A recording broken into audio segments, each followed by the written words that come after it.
धुंधकारी दैत्य मरने के बाद बना, 5 वेश्याओं ने उसको मारा, 5 वेश्याओं ने उसके गले में रस्सी डाल के उसे मार दिया। ये 5 वेश्या कौन है?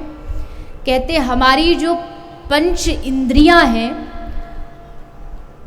आखिरकार में वही हमें मारती है, क्योंकि हम 5 पंच इंद्रियों के इतने वश में हो जाते हैं, आँख कान नाक श्रवण इंद्रिया, वो जो हमसे कहती हम उसके इशारों पर नाचते हैं। कान कहता ये सुनो तो हम वो सुनते हैं, जीभ कहती है ये खाओ तो हम वो खाते हैं।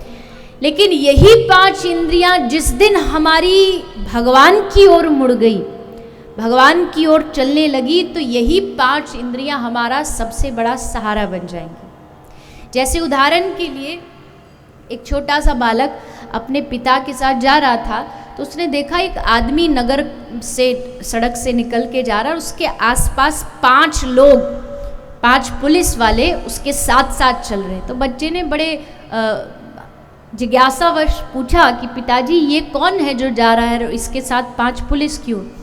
तो उसने बताया कि बेटा ये शहर के बहुत बड़े नेताजी हैं, ये जब भी चलते हैं तो 5 जो पुलिस ऑफिसर होते वो उनकी सिक्योरिटी में होते। अच्छा, थोड़ी आगे बढ़े, फिर एक आदमी जा रहा था, उसके आसपास भी 5 पुलिस चल रही थी। तो बच्चे ने फिर जिज्ञासावश पूछा कि पिताजी ये भी नेता है क्या?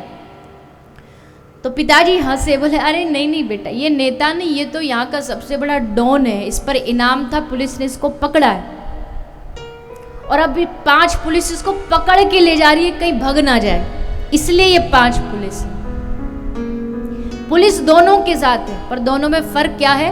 वहां सुरक्षा के लिए है और यहाँ उसको पकड़ के ले जाया जा रहा है, दोनों में ये फर्क है। 5 इंद्रियां सबके पास है, 5 कर्मेंद्रियां, 5 ज्ञानेंद्रियां, संतों के पास भी है और संसार के लोगों के पास भी, पर फर्क इतना है कि 5 इंद्रियों के संसारी वश में होता है और साधु महापुरुषों के इंद्रियां 5 वश में होती है। जैसे पुलिस वाले नेताजी का इशारा जो होता वो करते हैं, वैसी 5 जो इंद्रियां हैं, ये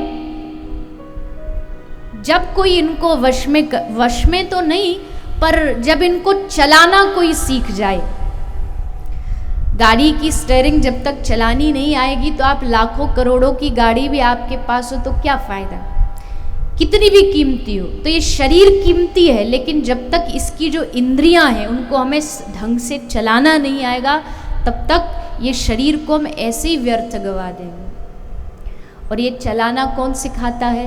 ये चलाना सिखाता है हमारे सद्गुरु, हमारे गुरु, हमें जीवन कैसे चलाना है, हमें भगवान की ओर कैसे जाना है, ये सब बातें भगवान और गुरु ही सिखाते हैं। तो इस प्रकार धुंधकारी को वेश्याओं ने मारा, लेकिन धुंधकारी 7 दिन तक कथा श्रवण किया और 7 दिन के बाद धुंधकारी का उद्धार हो गया। इसके बाद भागवत आरंभ हो रही है। यहाँ से अब तक जो आपने सुना कल, ये केवल भागवत का महात्म्य था कि जिसको आप सुन रहे हो पहले वो जानो तो कि उससे लाभ क्या होता है। और आजकल बिना लाभ के तो आदमी कुछ करता नहीं, उसको हर जगह लाभ चाहिए। भगवान के द्वार भी जाता तो वहाँ भी उसे लाभ चाहिए, कुछ ना कुछ हमारी इच्छा पूरी हो तभी जाएंगे। तो भागवत का महात्म्य, भागवत की महिमा को बताता है। और अब यहाँ से श्री व्यास जी ने भागवत को लिखना आरंभ किया है। श्रीमद् भागवत का मंगलाचरण, और मंगलाचरण के आरंभ में भगवान की स्तुति की गई है। भगवान की कथा श्रीमद् भागवत पर सबका अधिकार है, हर कोई व्यक्ति इस कथा को श्रवण करने का अधिकारी है। और यहाँ अपने अपने धर्मों को बीच में नहीं लाना चाहिए, अपने अपने भगवान, अपनी अपनी संप्रदाय। भागवत तो सबका स्वागत करती है कि आओ, जो भी प्यासा है वो यहाँ आओ और इस कथा को सुनो। माफ करना, पर मुझे ऐसा लगता है, जिसको बुरा लगे सो लगे, लेकिन आज के समय में इतने झगड़े राजनीति में नहीं है जितने धर्म में। जहां धर्म के नाम पर भारत एकजुट होना चाहिए, वही धर्म के नाम पर भारत तू इसका है, तू उसका है, तू।